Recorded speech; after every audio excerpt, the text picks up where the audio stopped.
बॉलीवुड का नाम लेते ही सबके मन में लाइमलाइट, स्टारडम, लग्जूरियस लाइफ और सबसे जरूरी बहुत सारे पैसों का ख्याल आ जाता है। लेकिन कुछ एक्टर्स ऐसे भी हैं जो एक्टिंग में तो अपना सिक्का नहीं जमा पाए, लेकिन फिर भी इनकी जेब पैसों से भरी रहती है। वैसे सोचने वाली बात यह है कि आखिर जब ऐसे हीरो हीरोइन की मूवीज नहीं चलती तो ये इतनी ऐशो आराम की जिंदगी कैसे जीते हैं। आज की लिस्ट में अपने सल्लू भाई का नाम भी आता है, जो किसी का करियर बना भी सकते हैं और बर्बाद भी कर सकते हैं। लेकिन आजकल तो भाई के खुद के हालात भी कुछ ठीक नहीं है। वो खुद हर साल एक बड़ी फ्लॉप मूवी दे रहे हैं। यही वजह है कि वो आजकल थोड़ा कम डिमांड में है। वहीं ऐसे ही कुछ दूसरे एक्टर्स हैं जो एक साल से पर्दे पर नजर आने की बात करते हैं, लेकिन अभी तक वो हमें कहीं नजर नहीं आए। वो एक्टर और कोई नहीं बल्कि जाने तू या जाने ना के लीड हीरो इमरान खान है, जो इंडस्ट्री में आए तो आंधी की तरह थे और गायब भी पल भर में होने वाले तूफान की तरह हो गए। लेकिन बता दें, पिछले साल वो कह रहे हैं कि वो फिर से इंडस्ट्री में आने वाले हैं। अब ये नहीं पता कि उनकी वापसी कब होगी। खैर, ये तो अभी हमने आपको ऊपर बताया ही, लेकिन इस लिस्ट में कई एक्टर शामिल हैं जो बिना कमाई किए अपनी लाइफ में करोड़ों पानी की तरह बहाते हैं और चौड़ की लाइफ बिताते हैं। इसमें पहला नाम आता है रणवीर शौर्य का, जिन्हें अभी हाल ही में बिग बॉस OTT के सीजन 3 में देखा गया था। जब उनसे शो के होस्ट अनिल कपूर ने पूछा कि यहाँ आने का आपका क्या मकसद है, तो रणवीर ने बिना हिचकिचाए जवाब दिया कि मुझे हर साल यहाँ से कॉल आता है। लगता है पहले एक्टर्स की लिस्ट में मेरा नाम शामिल है। ऐसा लग रहा है कि मैंने उड़ता तीर ले लिया। वैसे अब इस साल मेरे पास कोई ऑफर या काम नहीं था, यही वजह है कि मैं यहाँ पर हूँ। अब ये सुनने के बाद कुछ को थोड़ी इन पर दया तो आई, लेकिन कुछ ने ये भी सोचा अगर पैसे नहीं है तो ये आम आदमी से अच्छी जिंदगी कैसे गुजार रहे हैं। दूसरा नाम है खानों के खान इमरान खान। ये एक्टर पिछले साल से अपने कमबैक का चूरन दे रहे हैं, लेकिन अभी तक ये कहीं भी नजर नहीं आते सिवाय किसी इंटरव्यू या पार्टी के।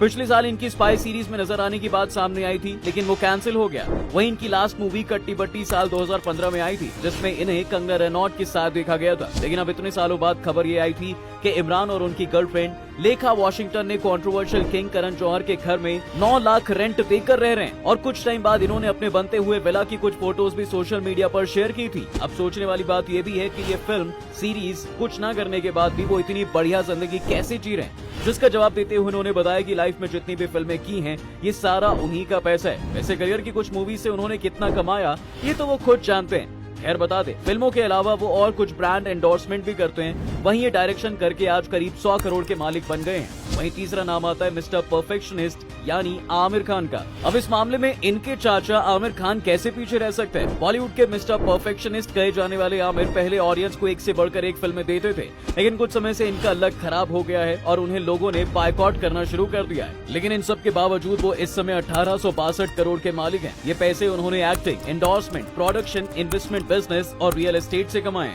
चौथा नाम है 80s के फेमस एक्टर गोविंदा का। 21st सेंचुरी में अगर कोई एक्टर था जो अपने टाइम पर सुपरस्टार हुआ करता था और आज उसे ही कोई नहीं पूछता, वो है गोविंदा। उन्हें लेकर कहा जाता है कि लोग अपने पैरों पर खुद ही कुल्हाड़ी मारते हैं। वैसे ही गोविंदा ने भी अपने साथ किया।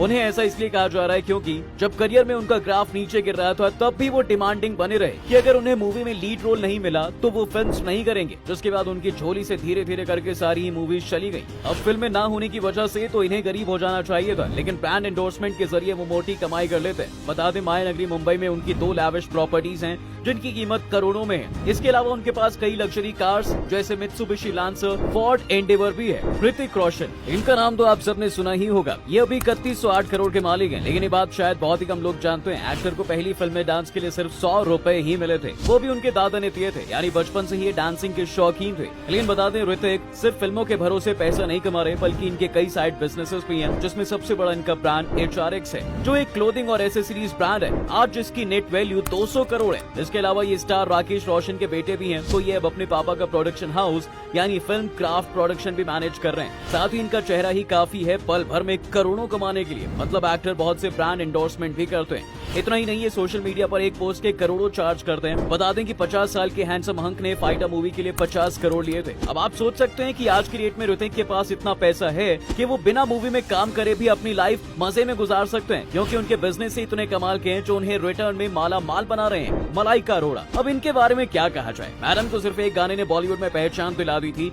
अगर आप उन्हें गाने से नहीं जानते तो इनका कनेक्शन सल्लू भाई की फैमिली से। वो ऐसे कि इन्होंने सलमान खान के छोटे भाई अरबाज खान के साथ शादी की थी। लेकिन अगर आज के टाइम की बात करें तो मलाइका इंडस्ट्री का जाना माना नाम है। अरबाज से अलग होने के बाद इन्हें काम मिलना तो बंद हुआ, लेकिन फिर भी इनकी लाइफ में कोई काम नहीं आया। ये आज भी बड़ी लैविश और लग्जूरियस लाइफ जी रही हैं। वैसे इन्होंने मूवीज में सिर्फ आइटम नंबर्स ही किए हैं, लेकिन उस कमाई के अलावा भी वो कई महंगे ब्रांड एंडोर्समेंट्स और कुछ रियलिटी शोज करती हैं। वहीं अगर वो किसी शादी बर्थडे में जाती हैं तो उसका भी लाखों चार्ज करती हैं। अब आज भले ही वो हर महीने 70 लाख से 1 करोड़ कमा रही हैं, पर उनके ऐशो आराम इलाइट क्लास वाले ही हैं। तो दोस्तों आज की वीडियो में फिलहाल बस इतना ही। अगर आपको ऐसी ही मसालेदार फिल्में या किसी एक्टर की कहानी डिटेल में जाननी है तो हमें कमेंट सेक्शन में जरूर बताएं। इसके साथ ही आपको हमारी वीडियो कैसी लगी ये भी बताना ना भूलें। और तो और हमारी एंटरटेनिंग वीडियो को लाइक, शेयर और पेज को फॉलो जरूर करें।